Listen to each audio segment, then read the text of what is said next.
আসসালামু আলাইকুম, সবাই কেমন আছো? আলহামদুলিল্লাহ আমরা ভালো আছি। তো এখন হলো সকাল 11:30 বাজে। তো সকালের ঘরের কাজকাম সব কিছু শেষ হয়েছে। তো এই তো এখন একটু বসে বসে টিভি দেখতেছি। তো আলিফ করতেছে দুষ্টামি। তো এদের দুষ্টামি ছাড়া কোনো কাজ নেই আর কি করার, যেহেতু ছোট বাচ্চা করে থাকলে হয়। তো দুপুরে গোসল করে নামাজ কালাম শেষ করলাম মাত্র। তো এখন বসলাম মাত্র, তো ভাবলাম একটু কথা বলি। তো এই তো এখন 2:30 বেজে গেছে। তো খিদাও লাগছে। সকালে আজকে তেমন একটা নাস্তা করি নাই। নাস্তা করতে প্রতিদিন ভালোও লাগে না। আর যেই গরম পড়ছে নাস্তা করতে আমার অসহ্য লাগে। আর শরীরে ঘামাচি হয়েছে তো অনেক ভীষণ চুলকায়। আর আমাদের থেকে বেশি অবস্থা খারাপ ইয়ামিনের অবস্থা ভয়াবহ খারাপ। ওর অনেক প্রচুর ঘামাচি হয়েছে, যার কারণে ওর সারাক্ষণ পাউডার দিয়ে রাখতে হয়।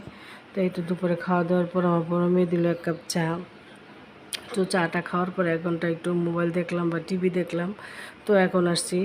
তো যেহেতু আসরে নামাজ পড়ে আমি রান্না করতে আসি। তো এই তো আজকে রান্না করবো লাউ দিয়ে ডাল। তো এই ডালটা কিন্তু আমাদের ঘরে 2-3 দিন থাকবে, খাওয়া শেষ হবো না। এটা খায় না, কিন্তু রান্না করতে বলে, যাক রান্না করছি। আমার কাছে ভালো লাগে, তোমাদের ভাইও একটু খায়, নিহা তো একবারে ছুঁয়েও দেখবো না, তারপরেও রান্না করলাম, দেখি খায় কি না। তো এই তো ডালটা রান্না শেষ, এখন একটু বাগার দিব। এখানে পেঁয়াজ রসুন আর শুকনো মরিচ দিছি। তো এই শুকনো মরিচটা বাগার দিলে এই জিনিসটা আমার কাছে খেতে খুব ভালো লাগে। তো আজকে রান্না করবো লইটা শুটকি রান্না করবো আলু দিয়ে। তো এই তো লাউটা হয়ে গেছে, ধনিয়া পাতা দিয়ে দিছে, এখন নামায় ফেলবো। আর রান্না করতে গিয়ে দেখি যে এই নেই, মরিচের ফাঁকি নেই, মরিচ নেই। তো এখন আমার ডিপে ছিল শুকনো মরিচের ভিজানো, তো এটা দিয়ে মাঝে সাঝে শুটকি ভর্তা খাই। তো ভাবলাম একটু নিয়ে এখান থেকে বাড়িটা নিয়ে, এখন তো দোকানে যাওয়ার সময় নেই, যেহেতু রান্না বসে দিছি। তো একটু মরিচ বাইটা নিলাম। তো এটা ফ্রিজে ছিল, ডিপে ছিল, তো ভাততে সময় লাগে না, 2টা বাটা দিছে, হয়ে গেছে। আর এই মশলাটা দিয়ে রান্না করে না, কালারটা খুবই সুন্দর হয়, কিন্তু দেখতে যতটা লাল দেখা যায় কিন্তু আসলে তরকারি কিন্তু অতটা ঝাল হয় না। আর কিন্তু কালারটা খুব সুন্দর আসে। তো এটা মাঝে সাঝে আমি প্রায় সময় রান্না করি, বেশিরভাগ মাংস রান্না করলে করি। তো সব আলুর ভিতরে ছোট্ট একটা আলু, দেখতে মনে হচ্ছে যে কী জিনিসটা। তো এটা আমি আমার হাতে দেখাইলাম।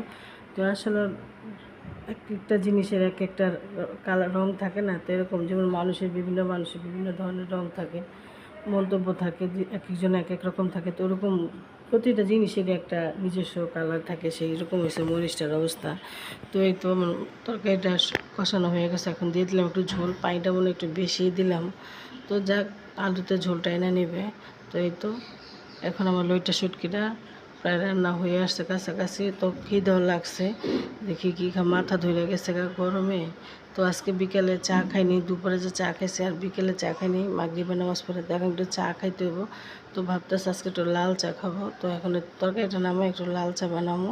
তো একটু লাল চা দিয়া এক পিস বিস্কিট খামো, আর নাহলে শুধু চাই খামো। লেবু দিয়ে আমার হঠাৎ লাল চা খাইতে ইচ্ছা করতো। এই তো আমার রান্নাটা হয়ে গেছে, দেখতে কিন্তু খুবই সুন্দর লাগতেছে, কালারটাও খুব সুন্দর হয়েছে। আসলে যে কোনো জিনিস দেখতে ভালো লাগে, ওটা খাইতে অবশ্যই ভালো লাগে। তো এই তো তোমরা কমেন্টে জানা আমার কেমন হয়েছে আমার রান্নাটা। তারই তো এখানে 2 কাপ রচা বানাই নিছি, আমি আর আমার বড় মেয়ে খাবো। তো এই তো রচাতে কিন্তু লেবু দিলে খুব বেশি ভালো লাগে। তো আর এখানে আমাদের নিহা পড়তে বসছে, তো আর ইয়ামিন আর আলিফ দেখো এই যে জেলখানার কয়েদির মতো মেন গেটের বাইরে দাঁড়ায় আছে। তো আমি এবার গেটটা লাগাই রাখছি, কারণ আইসা না ওই যে নিহার বই খাতা হাতায় আর ছিঁড়া ফেলাইতে চায় ইয়ামিন। তো এই তো এখন আমরা রাতে খাওয়া দাওয়া করতে বসছি, এখানে তোমাদের ভাইয়া বসছে। তো আজকে ভিডিওটা এই পর্যন্তই। তোমরা ভালো থাকো, সুস্থ থাকো, আল্লাহ।